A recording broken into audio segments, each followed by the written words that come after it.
Záhradě májovej čerešně stojí, aniel tam dáva nám z lyžičiek med. Čerešňa žiarivá. Na jednej z tribún sme objavili túto sympatickú dvojicu pána trénera Samuela Sokola a majiteľa stajne Eskol. Skormotených. A prečo? Pán majiteľ chce len vyhrávať, on druhé miesto nebere. Tak ale tá váha bola dnes proti nám, nie? Váha bola proti nám, máme tu 12 kg, bol dosť veľký rozdiel. V podstate to dopadlo tak, jak sme očakávali. Troška aj tá pôda bola ešte aj tak proti nám, že tých 63 kg na tej mäkšej pôde bolo pre ňu ozaj ťažkých, lebo je to taká malá, drobná kobylka, ktorá potrebuje rýchlo ísť zo špice a tým vždycky vyhrávala, ale nebolo jej to umožnené, lebo ťažko sa rozbiehala po štarte tých prvých 200 metrov, bola ťažko padná s tými kilami na tom mäkkom. Takže nakoniec to celkom dobre dopadlo, lebo aspoň sme zistili, že už tým pribúdajúcim vekom vie ísť aj spoza koní a môžeme už stavať aj na nejakej inej taktike, alebo aspoň občas na nejakú zmenu taktiky v niektorých dostihoch, kde budú lepšie kone od nej. Spýtam sa pána majiteľa, kobylka vám aj minulý rok urobila veľa radosti. Plánujete ešte nejaký ďalší prírastok do vašej stajne? No určite ne. Teraz, keď sme nevyhrali, není za čo. Ďakujeme. Záhradě májovej čerešňa stojí, aniel tam dáva nám z lyžičiek med. Čerešňa žiarivá ústratne stojí, hostina májová, môže sa vlečiť. Hostina májová, dotyky lákavé, keď v hlave 1000-krát prší ti modrý ľad. Dnes víťazne debutoval váš Always on Sunday v druhej kategórii. Vy ste už predtým spomínali, že to bude kôň do derby. Máte aj teraz ten pocit? Tak po dnešním dosti určitě, protože nebyl rozběhaný, běžel první dostih. Myslím si, že šel moc pěkně a i když druhá kategorie, tak si myslím, že tam byly právě ty koně, které v tom derby budou a myslím si, že ukázal, že to bude pán koník. Sedlo bol jockey Zdenko Šmida, on nám pri nedávnom rozhovore prezradil, že ste mu tak trošku prislúbili nejakého koňa do derby. Bude to tento? Může to být, proč ne, no ale musí Zdenko mít volnou šanci. Tento kôň patrí stajni Montenegro, ktorá vlastne minulý rok mala víťaza derby Kadiniho. Viete trošku porovnať tieto kone výkonnostne?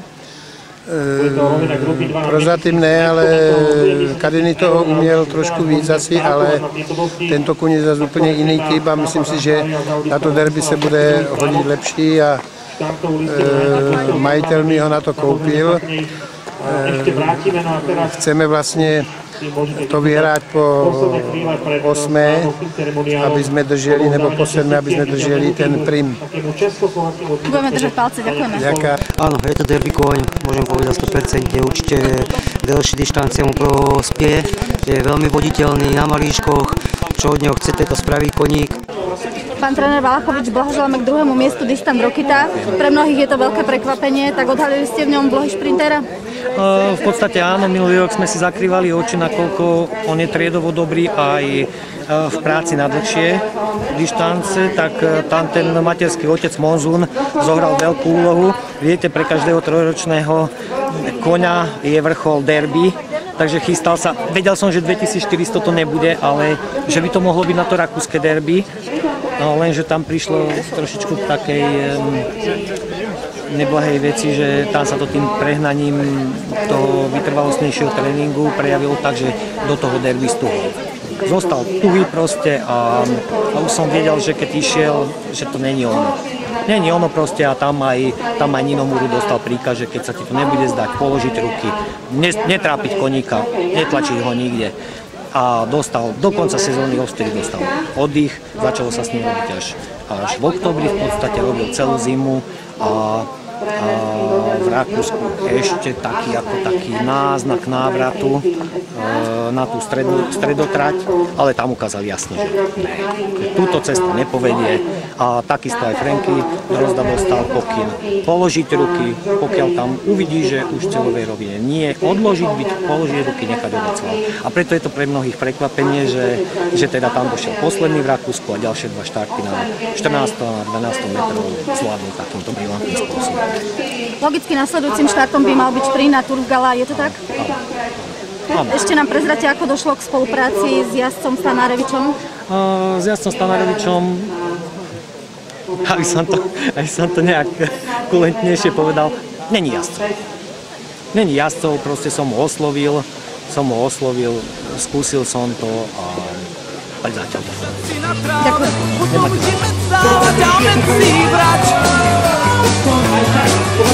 V zahradě májovej čerešňa stojí, aniel tam dává nám snížiček med.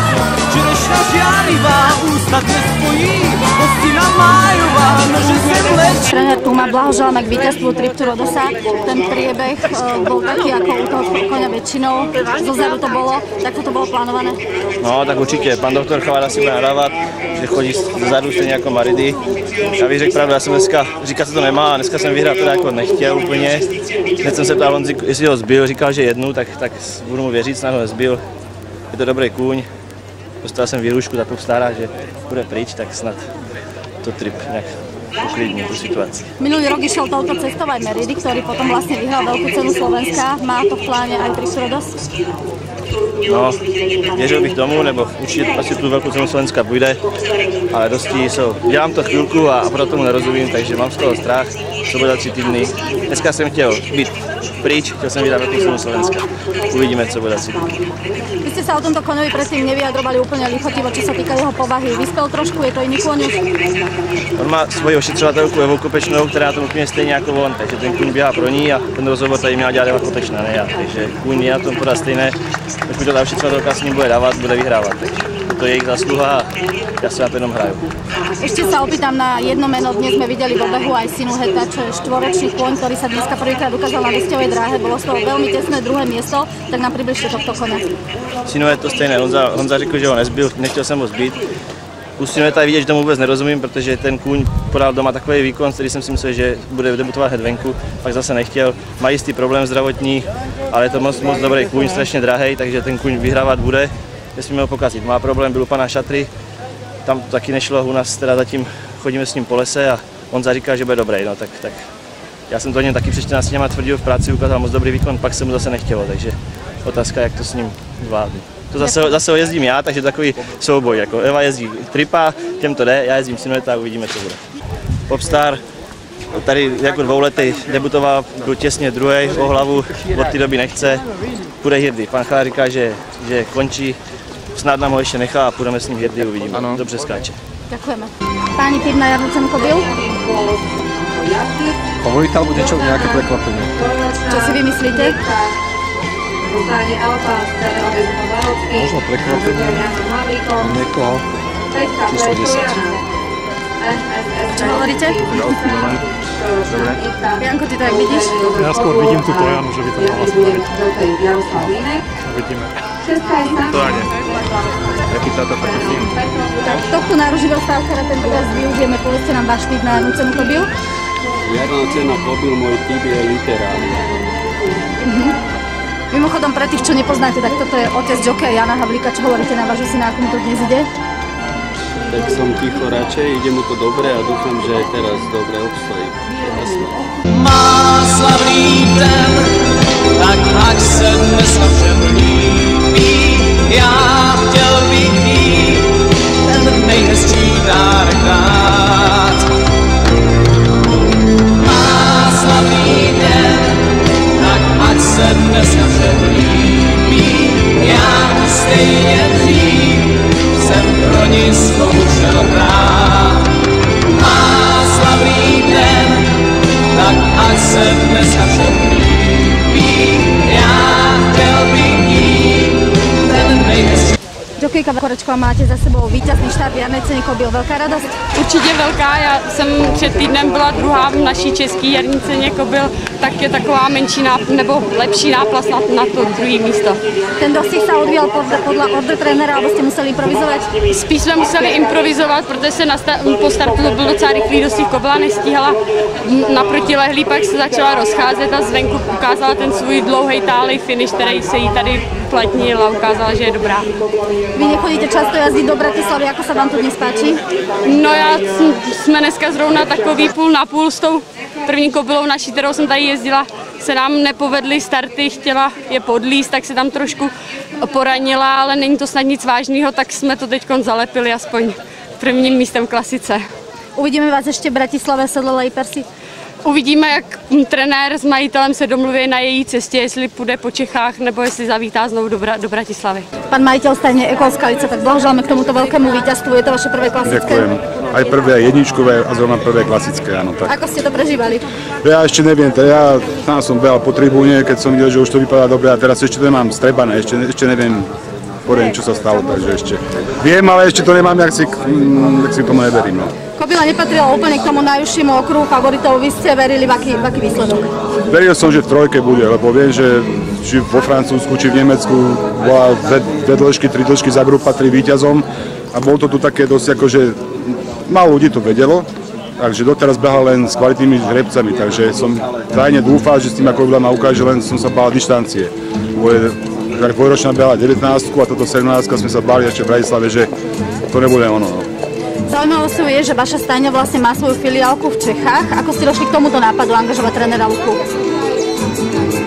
Takže som tu asi bol u troch trénerov a dosť veľké nespokojnosti, už som bol tak nahnevaný v vozovkách, že buď nájdem kvalitného trénera v Čechách, alebo skončím s koňami. Tak som bol už tak rozhodnutý a u pána Luku som našiel to, čo som si asi jak malý majiteľ predstavoval.